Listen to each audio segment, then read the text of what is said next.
students, today we will discuss MCQs of the chapter The Last Lesson, and the writer is Alphonse Dute.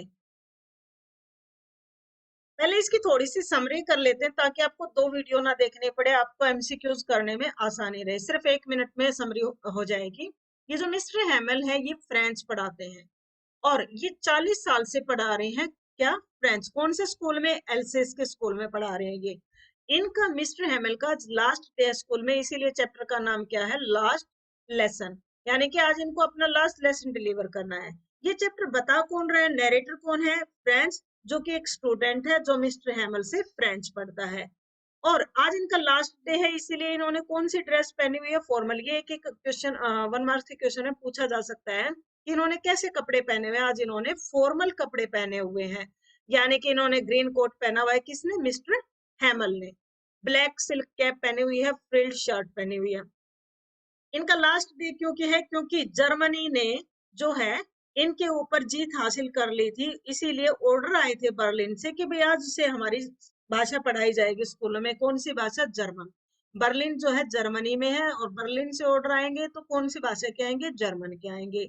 नया teacher जो है German पढ़ाने के लिए कब आने वाला है? अगले दिन। ये भी पूछा जा सकता है भाई नया टीचर कब आ रहा था? अगले ही दिन को नए टीचर को आना था, इसीलिए आज इनका क्या था? लास्ट डे था मिस्टर हैमल का। अब लास्ट डे था इसीलिए यहाँ पे क्लासरूम में कौन कौन बैठा हुआ था? कुछ गांव के व्यक्ति भी आए हुए थे। ये जो फ्रेंच है ये डरा डरा सा स्कूल आता है। इस दिन इसे नहीं पता था कि आज जो है आखिरी लेसन होने वाला है फ्रेंच का। फ्रेंच को क्या पढ़ के आना था? Rule on participles. लेकिन इसने पढ़े नहीं थे जैसे कि स्टूडेंट्स करते हैं, इन्होंने याद नहीं कर रखा था, इसीलिए ये डरे हुए थे स्कूल आने के लिए। लेकिन जैसे ही ये स्कूल आए तो ये भी चौंक गए। क्यों चौंक गए? क्योंकि स्कूल में जो है एकदम से बहुत ज्यादा शांति थी, बिल्कुल कामनेस थी। और गांव के व्यक्ति भी आए हुए थे और इनके जो टीचर थे इन्होंने भी फॉर्मल ड्रेस पहनी हुई थी, तो ये सब देख के चौंक जाते। ये इसकी मेन सी समरी है। अब क्वेश्चन करते हैं तो और ज्यादा क्लियर उससे हो जाएगा। First question is the story the last lesson highlights which humanity एसे।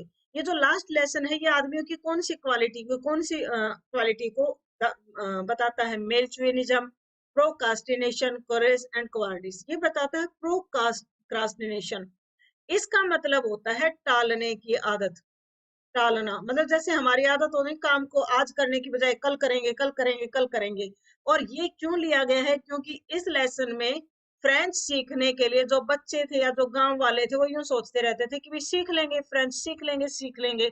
लेकिन एकदम से ऑर्डर आ जाते कि अब फ्रेंच नहीं जर्मन सीखने है, तो इनका एकदम से फ्रेंच जो इनकी मेन भाषा है उसके ऊपर बैन लग जाता है। और यही ये चैप्टर बताना चाहता है कि हमें आज का काम कल पर नहीं टालना चाहिए, procrastination. Next question is who is the narrator of the story the last lesson. इसका नरेटर कौन है? द ऑथर है, ए बॉय नेम फ्रेंच है, आनंद सरस्वती है, रॉबर्ट फ्रॉस्ट है। तो नरेटर होता है कहानी सुनाने वाला, वो कौन है? A boy name French. Next question है who was mister Hamel. Mister Hamel कौन थे? ए पैट्रियोटिक टीचर थे, लीडर थे, स्टूडेंट थे, डॉक्टर थे। ये थे ए पैट्रियोटिक टीचर। पैट्रियोटिक होता है देशभक्त, जो अपने देश से बहुत ज्यादा प्यार करता है। ये फ्रेंच भाषा से बहुत ज्यादा प्यार करते थे। और मिस्टर हैमल और फ्रेंच ये दो मेन कैरेक्टर हैं चैप्टर के। दो मेन कैरेक्टर ये फ्रेंच स्टूडेंट है, हैमल क्या है? टीचर है। Next question is what were the things being taken for guaranteed by the people of else's. जो एल्सेस के लोग थे किस चीज को गारंटेड ले रहे थे कि ये तो हम कभी भी कर लेंगे? Teachers of the school, time and school, people around, money and power. वो टाइम एंड स्कूल को गारंटेड ले रहे थे कि फ्रेंच जो है हम कभी भी सीख सकते हैं। लेकिन एकदम से बैन हो गया तो इनको पता लगा भी चीजों को गारंटेड नहीं लेना चाहिए, ये कभी भी बदल जाएंगी। नेक्स्ट क्वेश्चन है what did Franz fear as he hurried to his school. Franz को क्या डर था जब वो स्कूल जो है भागा जा रहा था? He would not see teacher in the school. His friends would laugh at him. He would be rebuked for coming late. The teacher would laugh at him. उसे डर था कि भाई लेट जाने के लिए उसे डांटा जाएगा। Next question is what do the marching soldier under the window represent? The dawn of Persia in the defeat of French people, the defeat of Persia, the victory of French. None of these ये तो आएंगे नहीं। victory of French भी नहीं क्योंकि France वाले हार गए थे। defeat of Persia भी नहीं क्योंकि पर्सिया जीत गया था। तो हमारा ऑप्शन क्या हो जाएगा? द डन डन होता है उदय होना किसी चीज का। The done of Persia in the defeat of French people. Next question is what thought came to Franz's minds for a second. जब फ्रेंड स्कूल जा रहा था तो स्कूल जाने से पहले उसके दिमाग में एकदम से क्या विचार आया? उसके दिमाग में आया to run away, to attend the school, to its way, to meet his friend. उसके दिमाग में आया कि भाई मैं स्कूल से भाग जाऊं। क्यों आया? क्योंकि उन्होंने अपना काम जो है होमवर्क नहीं कर रखा था और उसने सोचा टीचर जाते ही डांट लगाएंगे, क्यों ना मैं स्कूल से ही भाग जाऊं।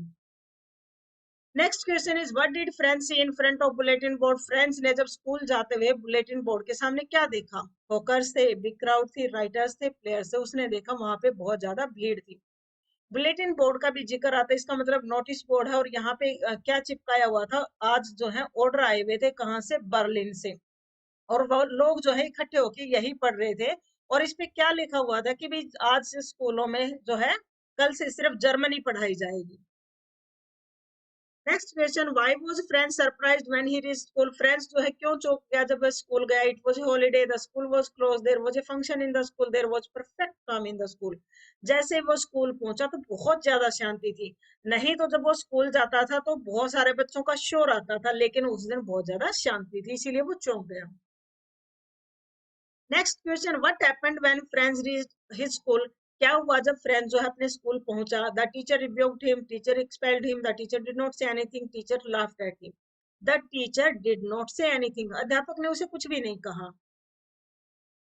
Next question is whom did Mr. Hamill blame for not sending students to school। Mister Hamel ने किसके ऊपर दोष लगाया बच्चों को स्कूल ना भेजने के लिए? तो कॉमन सेंस का क्वेश्चन है। उन्होंने पेरेंट्स के ऊपर दोष लगाया कि भाई क्योंकि माँ बाप ही बच्चों को स्कूल भेजते हैं, कि भाई तुमने बच्चों को स्कूल नहीं भेजा और इनको जो है फ्रेंच नहीं आई। अगर ये स्कूल आते तो अब तक अपनी भाषा सीख चुके होते। Next question is why was Franz reluctant to go to school. Franz जो है उस दिन स्कूल क्यों नहीं जाना चाहता? रिलक्टेंट होता है मतलब मन ना करना किसी चीज का। wanted to enjoy warm sunlight, wanted to soldier drill, wanted to enjoy outdoor lesson on participle, was not prepared। वो रिलेक्टेंट था, नहीं जाना चाहता था, उसका मन नहीं था, क्योंकि लेसन जो उसके थे पार्टिसिपल्स के ऊपर वो उसने तैयार नहीं कर रखे थे। ये भी इंपॉर्टेंट क्वेश्चंस है। इसका 2 मार्क्स और 3 मार्क्स का क्वेश्चन भी आ सकता है इसके ऊपर। Next question is who were sitting at the back benches of the class. Classroom में पीछे वाले बेंचेस पे कौन बैठा हुआ था?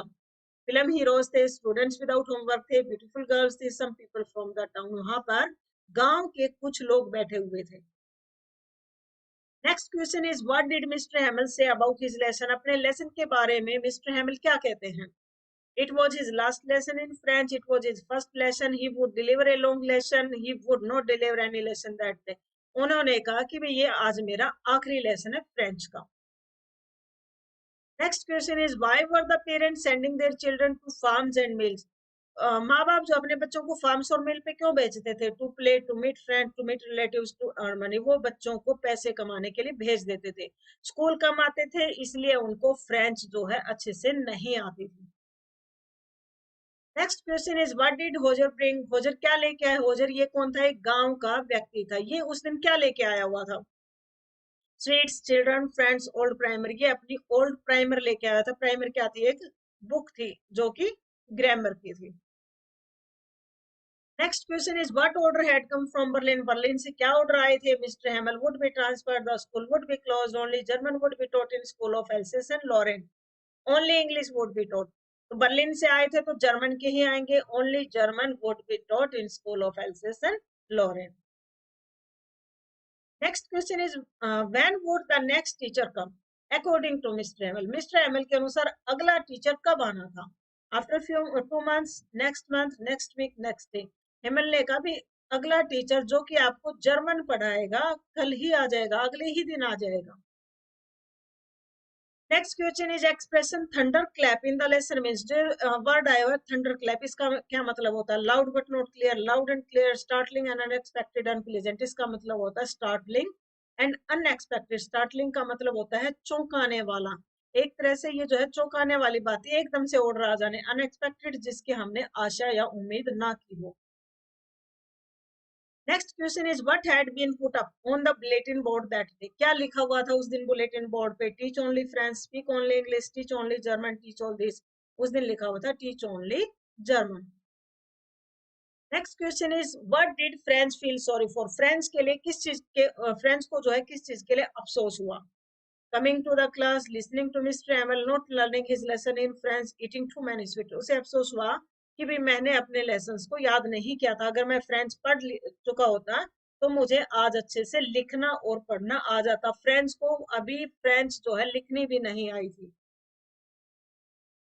Next question is how long had mister Hamel served the service, कितने साल तक मिस्टर हेमल ने स्कूल में सर्विस दी थी। 10 years, 30 years, 20 years, 40 years. Important है, उन्होंने 40 साल तक। ये जो मिस्टर हेमल का कैरेक्टर स्केच आएगा 5 मार्क्स का, उसमें भी लिखना है कि उन्होंने 40 साल तक स्कूल में पढ़ाया था। Next question is what did mister Hamel write on the black board, mister Hamel ने ब्लैक बोर्ड पे क्या लिखा। वाइव लव France, long live Persia, long live Germany, long live India. तो इन्होंने ये तो लिखेंगे ही नहीं क्योंकि ये फ्रेंच के थे, तो इन्होंने लिखा वाइव लव फ्रांस। ये फ्रेंच में लिखा हुआ है, वैसे इसका मतलब है लॉन्ग लिव फ्रांस, मतलब फ्रांस जो है अमर रहे। ये इनका आखिरी वर्ड था जो ब्लैक बोर्ड पे इन्होंने लिखा था। What did Mr. Hamel say about the French language? French language के बारे में Mr. Hamel ने क्या कहा? It is very difficult. It is very bad. It was the most beautiful language in the world. It should be learned. उन्होंने कहा it was the most beautiful language in the world. Next question is what did Mr. Hamel ask the people of the town to do? क्या कहा Mr. Hamel गांव के लोगों को? Not to study their language, to stick to their language and protect it, criticize their own language, study only the foreign language. उन्होंने अपने last lesson में कहा कि अपनी भाषा से चिपके रहो और इसकी रक्षा करो। Next question is according to mister Hamel what happens if those who are enslaved stick to their language.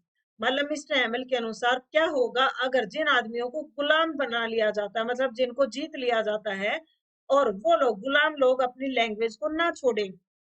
they will suffer, they will regret, they will fail, they will, are sure to win freedom in the long run. अगर लोग अपनी भाषा को नहीं छोड़ेंगे तो एक न एक दिन वो आजादी को प्राप्त कर लेंगे। ये एक तरह से की है उनकी आजादी के लिए क्या, लैंग्वेज। लैंग्वेज उनकी किस चीज की, चाबी। लैंग्वेज को उन्होंने क्या कहा है, चाबी कहा है किस चीज की, आजादी की। मतलब अपनी लैंग्वेज से चिपके रहो तो कभी ना कभी आप लोग आजाद हो जाओगे।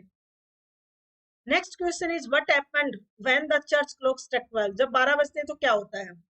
The school was closed, mister Hamel walked out, the Persian soldier sounded their trumpet, the soldier came in, the Persian soldier sounded their trumpets. Next question is what did mister Hamel bring for his class on the last day, his last day in the school. New pens, new notebooks, sweets and वो new notebooks लेके आए थे जिसपे symbol भी बने हुए थे France के।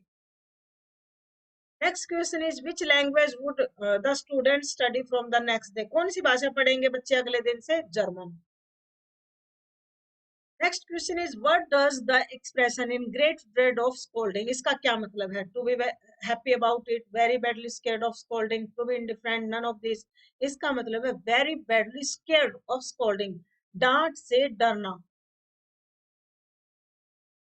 Next question is why was shocked to see mister Hamel. Mister Hamel को देख के फ्रेंड्स शॉक क्यों हो गया था। Because of his formal dress, because he gave sweets, because he had a flower in his hand, all of this.